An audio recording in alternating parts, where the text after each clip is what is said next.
தேவனே, இன்று என்னை உருமாற்றும். ஏப்ரல் மாதம் 27ஆம் தேதி. அவர் சாயலாக. கர்த்தருடைய நாமம் அவரது குணாதிசயத்தை வெளிப்படுத்துகிறது. குணங்கள் என்பது கர்த்தரையும் அவரிடத்தில் உள்ளவைகளையும் குறிக்கும். கர்த்தருடைய சுபாவத்தில் காத்திருப்பது என்பது அவரது குணங்கள் நம்மை பாதித்து மறுரூபமாக்கும் வரை திறந்த வண்ணமாக அவருக்கு முன்பாக தங்கியிருத்தல். ஜெபத்தின் மலை உச்சத்திற்கு நாம் ஏறி செல்வது அவசியம். தேவனே அதனை ஏசாயா 65:24 கூறுகிறார். அப்பொழுது அவர்கள் கூப்பிடுகிறதற்கு முன்னே நான் மறு உத்தரவு கொடுப்பேன்.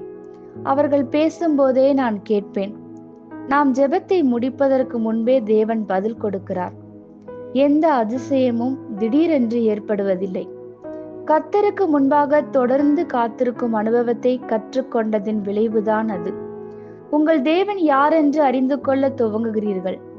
அவரது விருப்பங்கள், வாஞ்சைகள், மேலும் அவரே உங்களை தொட்டு ஒவ்வொரு பகுதிகளும் அவருக்கு முன்பாக நிற்கும்படி பார்த்து கொள்கிறார். அவரது பரிசுத்தத்தினால் உணர்த்தப்பட்டு, அவரது அன்பினால் மாற்றப்பட்டு, மேலும் அவருடைய மகிமையால் பிரமிக்கிறீர்கள். அவரது பிரசன்னத்தில் உள்ள பச்சையான ஒலிவ மரத்தை போல மாறுகிறீர்கள்.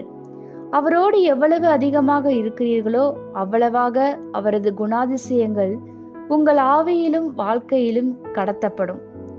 நமது குணாதிசயம், தன்மை, சிந்தனைகள், வார்த்தைகள் மற்றும் செயல்களில் தேவனுடைய சாயலாய் நாம் உருமாற்றப்படுவதே உன்னதமான ஆவிக்குரிய அனுபவம்.